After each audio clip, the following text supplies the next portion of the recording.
Entonces seguimos con la serie Nunca seré el mismo, Salmo 73. El título del mensaje es Hasta que comprendí. Hasta que comprendí. Hay un dicho que hay en inglés que también no se traduce muy bien, pero lo vamos a traducir. No sé, a los que hablan inglés, si ustedes han escuchado de ese dicho que se dice un aha moment. Aha moment. Es un momento en el cual tú descubres algo que no sabías anteriormente. Es un momento de revelación, un momento eureka, un momento de epifanía, cuando entiendes algo que antes no habías comprendido. Y muchas veces nosotros pasamos por momentos ajá, o tenemos momentos ajá en nuestras vidas. Momentos cuando se nos prende el foco sobre algo, cuando descubrimos algo nuevo. Por ejemplo, hermanos, Isaac Newton, él fue una persona que vivió hace muchos años y él descubrió la gravedad. ¿Sabe usted cómo la descubrió? Cuando él vio una manzana caer. Y cuando él vio esa manzana caer, eso le llamó, le abrió el interés y empezó a estudiar, y él se dio cuenta de que existía la gravedad. Él fue el que descubrió la gravedad, no la hizo, no la inventó, porque Dios fue el que diseñó la gravedad. Él simplemente la descubrió. Alexander Fleming descubrió la penicilina, y él descubrió la penicilina cuando notó que el mojo hacía que se muriera o que no se extendiera la bacteria por el mojo. Percy Spender descubrió las propiedades de calor para un microondas cuando él estaba parado junto a un sistema de radar y tenía un dulce en su bolsa, y ese dulce se derritió y él pudo ahora inventar o diseñar un microondas que muchos de nosotros hemos usado cuando andamos a la carrera y ya estamos acostumbrados a comer algo rápido, unas palomitas las metemos allí, algo para calentar en un recalentado. Él descubrió esto, Percy Spender. Nuestros momentos ajá no han sido tan relevantes para la historia del mundo, no han sido tan trascendentales o revolucionarios para la humanidad. Pero de alguna manera, hermanos, se nos ha desviado el enfoque, como vamos a ver el enfoque desviado del salmista en este día.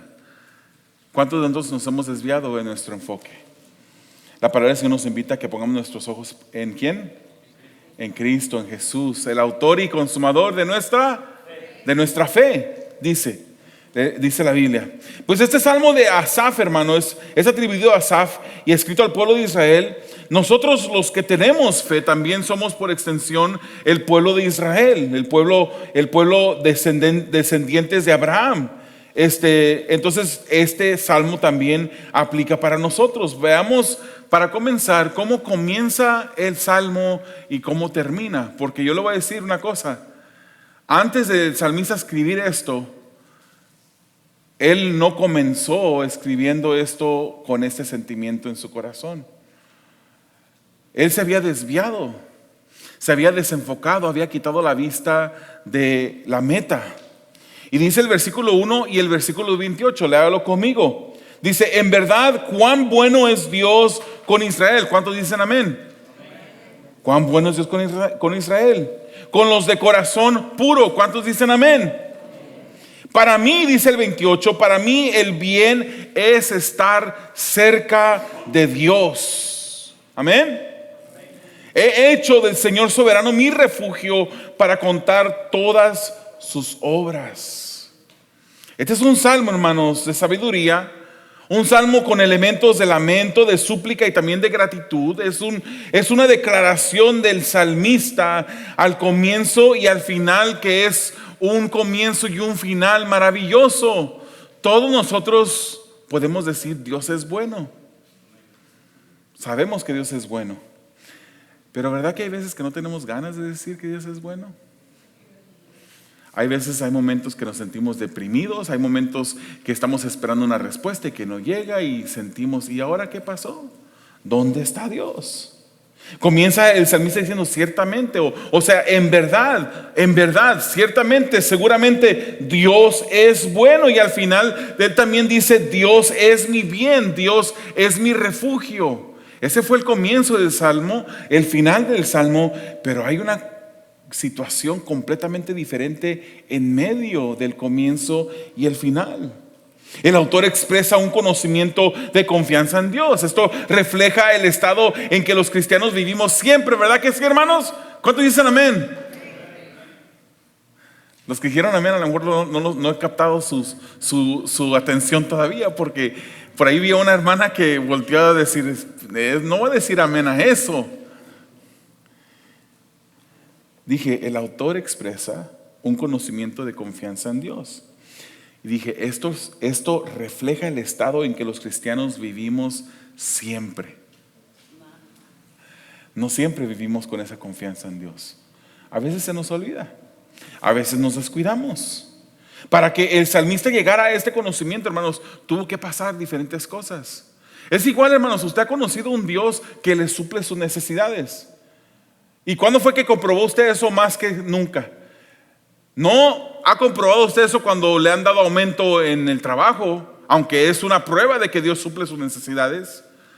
Pero no necesariamente ha sido el momento cuando usted ha visto la mano del Señor moverse en su vida y suplir de sus necesidades. Usted ha visto la mano de una manera más poderosa y gloriosa en el momento de necesidad, cuando Dios le ha suplido lo que necesitaba. Para que el salmista llegara a ese entendimiento, tuvo que pasar por dificultades, tuvo que pasar por contrariedades, por incertidumbres, por cosas que usted y yo hemos pasado. Es por eso que no siempre podemos decir que tenemos una fe bien puesta en Dios. La fe está ahí, hermanos, la sé, pero la fe a veces se debilita. El entendimiento del versículo 1 y el versículo 28 le costaron al salmista aprenderlos. El camino de aprendizaje muchas veces es doloroso, hermanos. Vamos a ver el versículo 2 y 3, el primer punto de reflexión del salmista. Léalo conmigo, hermanos. Yo estuve a punto de caer. Poco me faltó para que resbalara. Sentí envidia de los arrogantes al ver la prosperidad de esos malvados. Su vista se desvió, se desenfocó. El autor describe el peligro para su vida. A punto de tropezar, perdió el equilibrio, como cuando uno va caminando en un lugar donde no mira una cosa que se llama el hielo negro. ¿Le ha tocado a usted alguna vez probar el hielo negro? No me refiero a probarlo con la boca, sino probarlo resbalándose sobre el hielo negro. Uno no lo mira.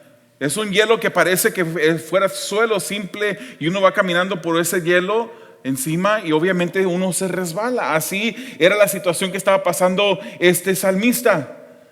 ¿Cuál fue la razón por este tropiezo, hermanos? Por este casi tropiezo. Tuvo envidia. Tuvo envidia. Envidia de los arrogantes, envidia de los orgullosos, porque ellos aparentemente prosperaban.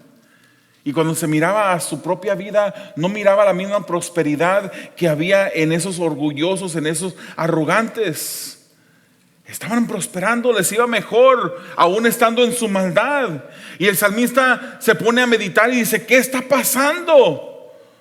¿Cómo es que esto puede suceder? Y yo quiero, hermanos, decirles que para poder entender este salmo de la manera que debemos de entenderlo, tenemos que saber algo que conocían o que pensaban la gente del tiempo que se escribió este salmo.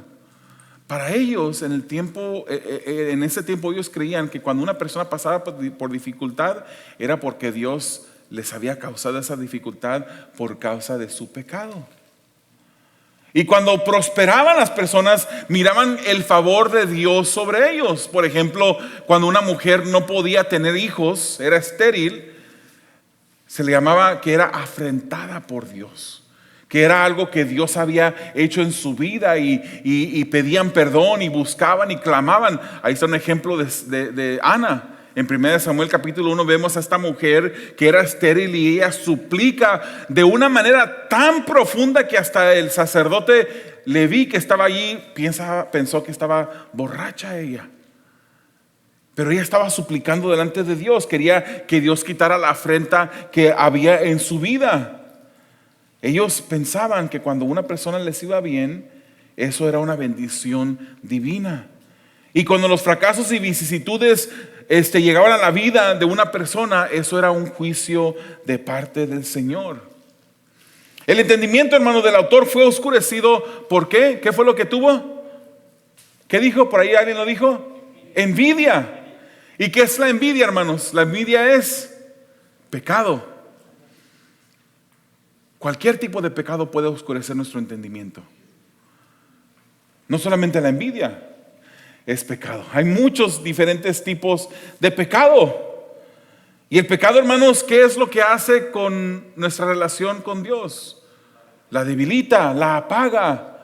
Uno se va desviando, uno se va descuidando. Y esta condición, cuando sucede, afecta nuestro conocimiento, afecta nuestro razonamiento, nuestra perspectiva. Las cosas que estamos mirando enfrente de nosotros empiezan a cambiar de parecer.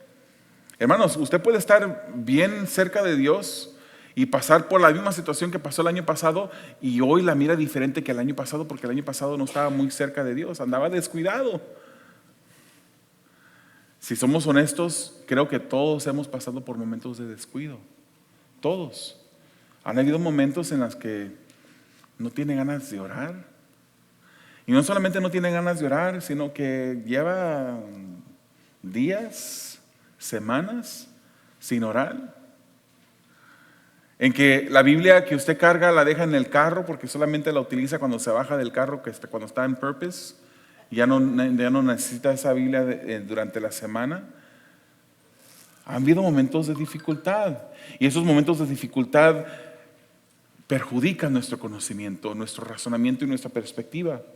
El Salmo 37:1 dice: no te enojes a causa de los malvados, ni envidies a los malhechores. No te enojes por causa de los malvados, ni envidies a los malhechores. Entonces continuamos con ese salmo, hermanos. Dice, el tercer punto es la confusión que causa el pecado. Versículos 4 al 9 dice: ellos no tienen ningún problema. O sea, el salmista se pone a ver la vida de estas personas y dice: óyeme, ellos no son personas que buscan a Dios, pero les va bien, les va mejor que yo. Hasta sus papeles tienen y acaban de llegar el año pasado.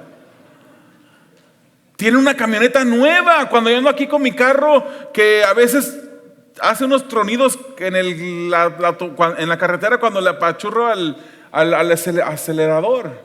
¿Qué es lo que está pasando? ¿Que acaso yo no tengo un Dios que es el dueño del oro y de la plata y me puede suplir todo lo que yo necesito conforme a sus riquezas en gloria? ¿Que acaso yo no soy su hijo? El salmista decía: ellos no tienen ningún problema. Su cuerpo está fuerte y saludable. Libres están de los afanes de la gente. No les afectan los infortunios humanos. Por eso lucen su orgullo como un collar y hacen gala de su violencia. Están que revientan de malicia y hasta se les ven sus malas intenciones. Ellos se burlan, hablan con maldad, y arrogantes oprimen y amenazan. Con la boca increpan al cielo y su lengua se pasea por la tierra. ¿Qué es lo que está pasando? Estaban tan bien esas personas, aparentemente estaban tan bien, que el salmista empieza a envidiar la vida de ellos. ¿Cuántos de nosotros alguna vez hemos envidiado el futuro fracasado en el infierno de una persona que no conoce a Dios? Ninguno de nosotros. Los que somos hijos de Dios tenemos un futuro seguro. Todavía se me sale la americana a veces. Tenemos un futuro seguro, hermanos, garantizado en el cielo. No deseamos el camino final desastroso de una persona que no conoce a Dios. No lo deseamos. Pero hay veces, hermanos, cuando caminamos lejos de Dios, que empezamos a ver cómo esas personas prosperan y empezamos nosotros a querer las cosas que esas personas quieren. A causa del conocimiento contemporáneo, el salmista entra en un estado de confusión. Ve aparente contradicción entre la moralidad humana y el éxito en la vida. Dice, las personas malvadas prosperan. Las piadosas y humildes pasan por angustias y necesidades extremas. Y vemos los versículos 4 al 9, hermanos, rapiditamente. En el 4 dicen, no tienen dolores, viven sin problemas, tienen dinero, tienen comodidades, tienen salud. La salud que a nosotros nos falta. Versículo 5 nos dice que estos no tienen penalidades, no tienen dificultades, no tienen afanes, tienen una vida tan pacífica, no les llegan los infortunios de otros. El versículo 6 nos dice que lucen su orgullo como un collar. En una ocasión conocí a una persona que cuando mandaba a alterar sus sacos, le dejaba la manga le mandaba a pedir la manga del brazo izquierdo más cortito para que se le notara más el reloj que traía. Verdad, hermanos, es verdad. Así como esos orgullosos lucen su orgullo como collar, se jactan, no les da vergüenza su violencia. El 7 dice que están que revientan de maldad y no esconden su maldad. El 8, se burlan, hablan maldades, aplastan a otros desde su nivel de arrogancia. Y el 9 termina diciendo, y hasta se atreven a proferir retos contra el mismo cielo. ¿Qué está pasando? Dice el salmista. Yo temo a Dios, yo sirvo a Dios. Incluso hasta escribo salmos para Dios, alabanzas para Dios. Y yo miro que los que no siguen a Dios prosperan y están mejor que yo. El salmista se pregunta, ¿cómo es que una persona así puede tener la bendición de Dios? Sigue el salmo diciendo, el versículo 10 al 16, por eso la gente acude a ellos y bebe sus palabras como agua. Hasta dicen, ¿cómo puede Dios saberlo? ¿Acaso el Altísimo tiene entendimiento? Así son los malvados, sin afanarse, aumentan sus riquezas. El 13 dice, en verdad, ¿de qué me sirve mantener mi corazón limpio y mis manos lavadas en la inocencia? Fíjese la situación que llega el salmista a pensar. Si todo el día me golpean y de mañana me castigan, si hubiera dicho, voy a hablar como ellos, habría traicionado el linaje de tus hijos. Cuando traté de comprender todo esto, me resultó una carga insoportable. En estos días, hermanos, yo tenía un dolor en mis hombros y todo enfrente aquí, mi cuello. Cuando yo incluso levantar la mano me dolía fuerte el cuello. Después me di cuenta que se me quebró la silla de mi oficina y yo estaba recargado hacia atrás y de repente hizo snap y yo hice fuerza y yo pienso que por eso me lastimé, pero era un dolor intenso. Yo decía, pero no estoy estresado. Me ponía a orar, Señor, hay algo de lo que yo estoy estresado que a lo mejor yo ignoro, y ayúdame, revélame, ayúdame a confiar más en ti. Pero no había nada. Entonces yo decía, ¿qué es lo que me está pasando? Eso es un dolor fuerte, hermanos. ¿Ha sentido usted esos dolores de estrés a veces? Que usted son dolores insoportables, que aunque son causados por la congoja del corazón, se vuelven algo real, físico en el cuerpo. Eso es lo que pasaba con ese salmista. No entendía, pero ¿sabe qué, hermanos? Es que estaba buscando las respuestas en los lugares equivocados. Él nada más miraba, había quitado la vista de Dios y estaba mirando hacia los impíos. Y empezaba a notar los detalles de sus vidas que para él apelaban a su corazón. Viendo todo esto, el autor, quien también forma parte del pueblo de Dios, piensa y llega a la conclusión: miran la abundancia y se beben el cuento. Dice estos versículos que leímos. O sea que la confusión del pecado lo lleva a cuestionar a Dios. Sé sincero, hermanos, ¿has cuestionado a Dios alguna vez?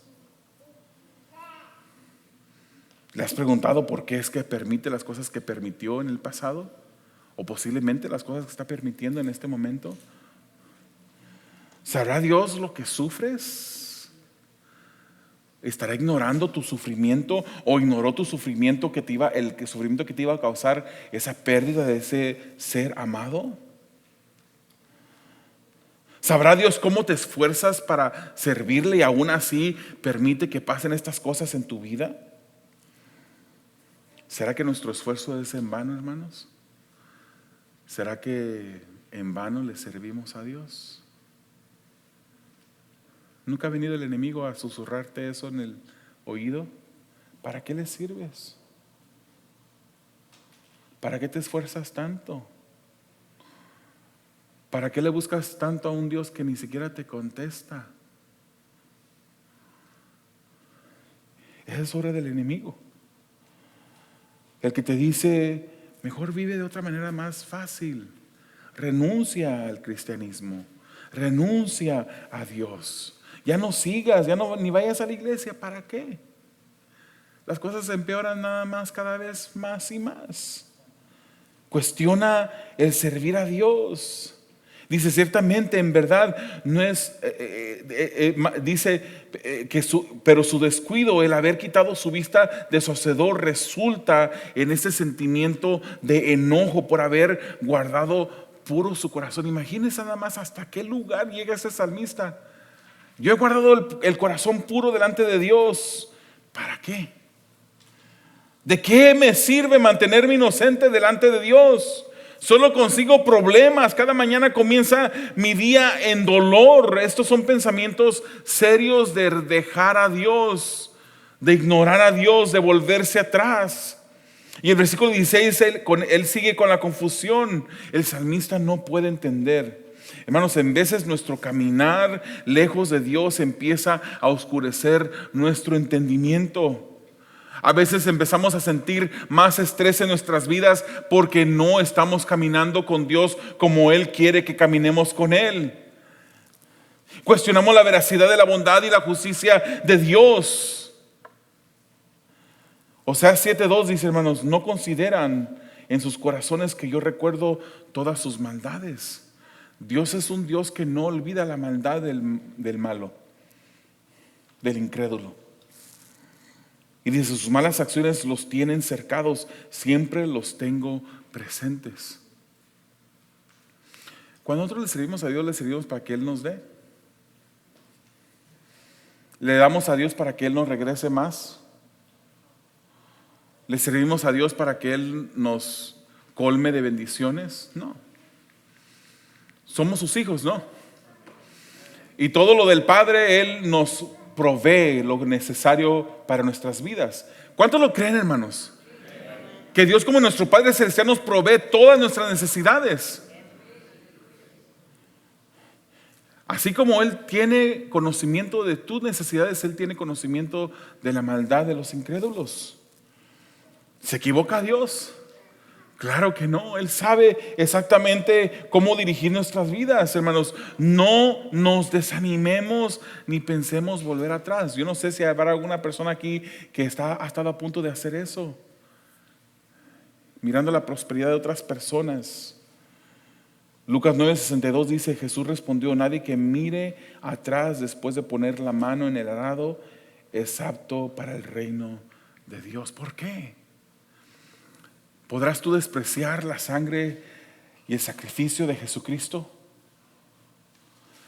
Tú estabas rumbo al infierno como un pecador igual que yo, pero en su bondad Él tuvo a bien dejar su trono y venir a este mundo, tomar forma de siervo. Ni siquiera vino a este mundo a ser el rey de Israel, a que lo adularan y le alabaran y le dieran un puesto, un trono de oro con diferentes piedras preciosas.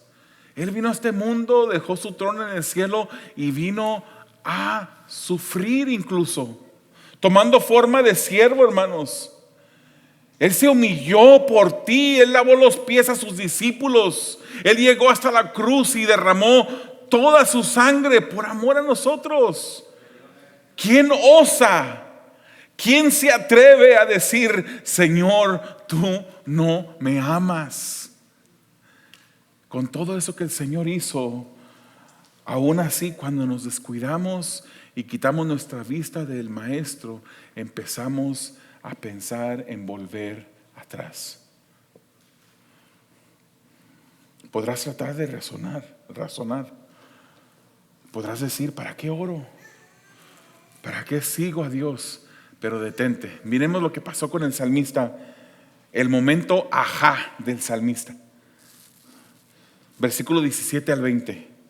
Hasta que entré en el santuario de Dios, allí comprendí el fin que les espera. En verdad os has puesto en terreno resbaladizo y los empujas a su propia destrucción. En un instante serán destruidos, totalmente consumidos por el terror. Como quien despierta de un sueño, así, Señor, cuando tú te levantes, los despreciarás como una ilusión. El salmista dice, hasta que comprendí. Pero hay que preguntarnos, ¿cómo es que este salmista pudo comprender, hermanos? El salmista tuvo una corrección de perspectiva, pero para esto tuvo que entrar en el santuario de Dios. Este no es un santuario, hermanos. Tú tienes la gran ventaja que no tienes que viajar a Jerusalén, al santuario que existía en aquel entonces. En aquel entonces había un santuario. Había un atrio que estaba afuera y luego había un lugar santo y un lugar santísimo. A ese templo llegaban las personas, a ese santuario llegaban las personas a ofrecer sacrificios a Dios. Y esos sacrificios de animales que sacrificaban solamente cubrían temporalmente los pecados del pueblo. Tú no necesitas ir a Jerusalén. Además que si fueras, ya no está el templo ahí. En un futuro creemos que se construirá el tercer templo, pero ahorita no está. Tú no tienes que pagar dinero para viajar hasta Jerusalén. Y no son vuelos baratos. Son carísimos. Para ir a Israel es carísimo. Tú tienes a Israel, a Jerusalén y el santuario a tu lado, disponible a cualquier momento. En cualquier lugar tú puedes levantar un altar a Dios. En tu carro puedes cerrar tus ojos y orar, y el Señor está escuchándote. En tu recámara, en tu closet, en tu alacena, en la cocina, en cualquier lugar de tu casa, tú puedes hacer de ese lugar un santuario. Lo único que tienes que hacer es ¿qué? Clamar a Dios. Dice él, hasta que comprendí, pero para comprender tuvo que entrar en el santuario. ¿Qué quiere decir eso? Se tuvo que acercar a Dios. Mientras que tú divagues, hermano, con esos pensamientos y mirando a otras cosas que no debes de estar mirando, en lugar de estar mirando a Dios, mientras que tú sigas en esa condición, vas a seguir con una perspectiva no divina. Pensando que esas personas que ni siquiera conocen a Dios siguen prosperando, mientras que tú vas, cada día pareciera que vas peor en peor. Pero no, hermanos, el camino del cristiano es un camino que va ascendiendo. Es un camino que terminará en el cielo, hermanos. Eso es una garantía para nosotros. En este mundo vamos a tener aflicción. Pero dice la palabra, pero confiad, yo he vencido al mundo. El apóstol Pablo dijo, es necesario que a través de muchas tribulaciones entremos al reino de los cielos. El apóstol Pedro, en primera de Pedro, habla de esa fe que es pasada por el fuego, que es más valiosa que el oro, que las piedras preciosas. El oro es refinado por el fuego. Y él dice, nosotros como hijos de Dios pasaremos por tribulación. Él escribe esa carta de primera de Pedro a cristianos que estaban en la dispersión, en la diáspora. No estaban, habían sido dispersos, habían sido perseguidos y estaban fuera de su hogar, fuera de su nación. Y el Señor le dice, a través de Pablo, le dice, eso que estás pasando es simplemente el fuego que refina tu fe.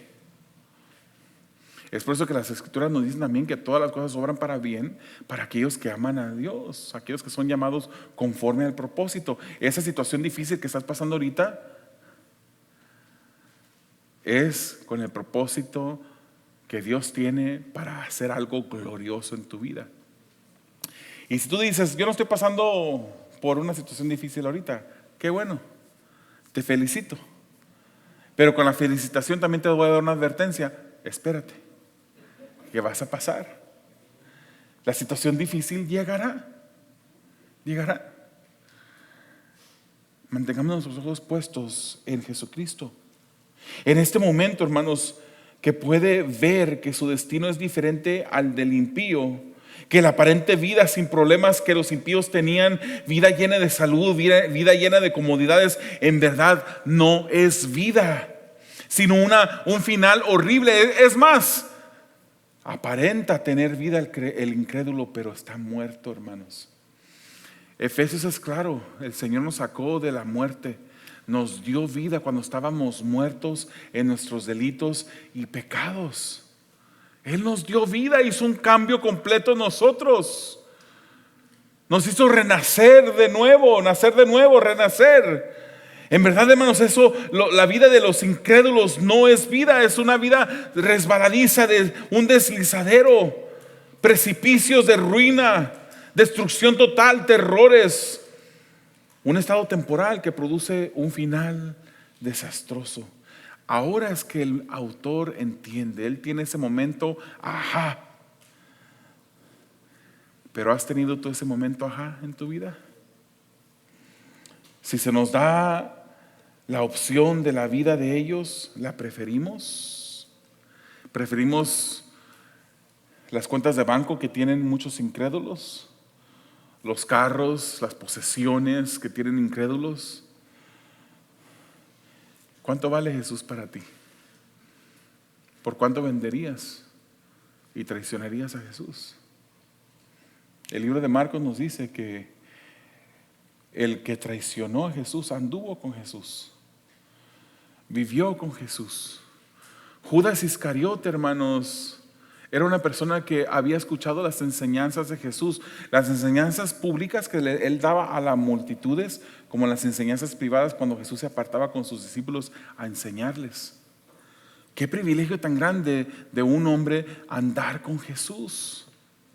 Era parte del grupo, incluso la Biblia lo llama discípulo, era uno de los 12 discípulos, pero en realidad nunca fue parte del grupo. Nunca fue, él no fue salvo y perdió su salvación, hermanos, no. Él nunca fue limpio, incluso Jesús lo llama diablo. Y Jesús cuando se refiere dice, cuando estás lavado ya no necesitas lavarte de nuevo porque ya has sido lavado, aunque no todos están limpios aquí. Y se refería a Judas, el traidor que lo iba a traicionar. ¿Por cuánto dinero, cuántas posesiones estás dispuesto tú a entregar a Jesús y dejarlo de seguir? ¿Cuánto vale eso?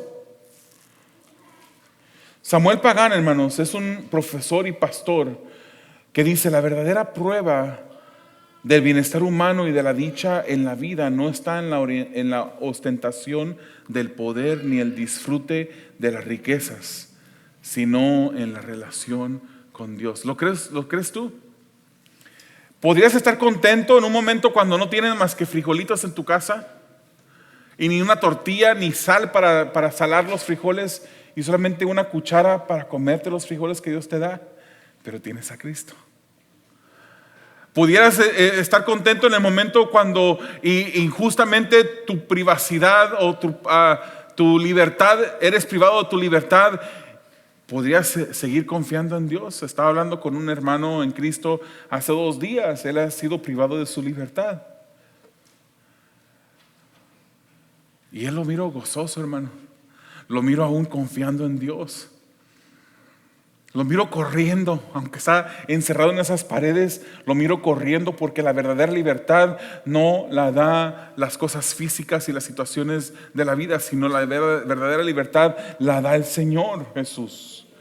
A veces no entendemos el porqué de las cosas, pero el Señor obra todas las cosas para bien para aquellos que le aman.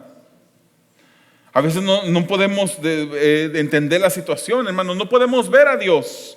No podemos sentirlo, no lo podemos tocar y acariciar, pero sabemos que Él está allí porque no andamos por vista, sino por fe. Ese es el camino. El camino del cristiano es un camino que se llama la avenida de la fe, no la avenida de la vista. El Salmo 73 termina diciendo: se me afligía el corazón, versículo 21, y se me amargaba el ánimo por mi necedad e ignorancia, dice el salmista. Me porté contigo como una bestia, dice, pero yo siempre estoy contigo, pues tú me sostienes de la mano derecha.